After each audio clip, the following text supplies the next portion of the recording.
Which of the following options correctly represent the lung condition in asthma and emphysema respectively. तो कौन सा ऐसा option है जो करेक्टली बता रहा है लंग की कंडीशंस अस्थमा के केस में कैसी होती है, दूसरा लंग की कंडीशन एम्फीजीमा के केस में कैसी होती है। तो पहला जो ऑप्शन ए दे रखा है उसमें लिखा हुआ है इन्फ्लेमेशन ऑफ ब्रोंक्यूल्स। देखो, जब इन्फ्लामेशन होती है ब्रोंक्यूल्स में तो उसकी वजह से क्या होता है, कॉन्स्ट्रिक्शन होता है। ये जो केस है उसका आप देखोगे अस्थमा में देखने को मिलता है, ऐसा होता है, इन्फ्लामेशन होती है, ठीक है, ब्रोंक्यूल्स में। तो ये लंग की कंडीशन कैसी होगी अस्थमा के केस में कि इन्फ्लामेशन होगा ब्रोंक्यूल्स में। Next, decreased respiratory surface.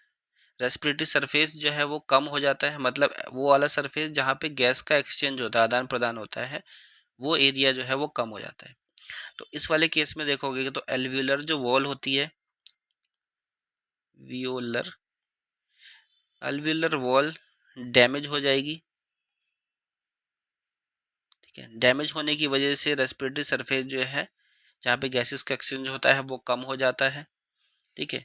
तो ये वाली जो है कंडीशन कौन सी है, एम्फाइजीमा।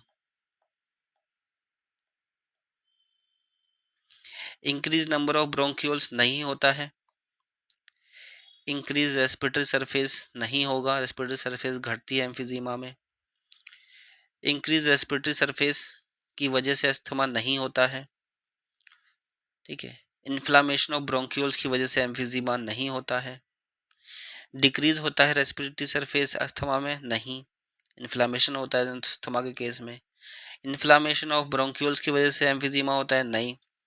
रेस्पिरेटरी सरफेस के घटने की वजह से होता है। तो राइट आंसर जो है हमारा कौन सा है, ए है।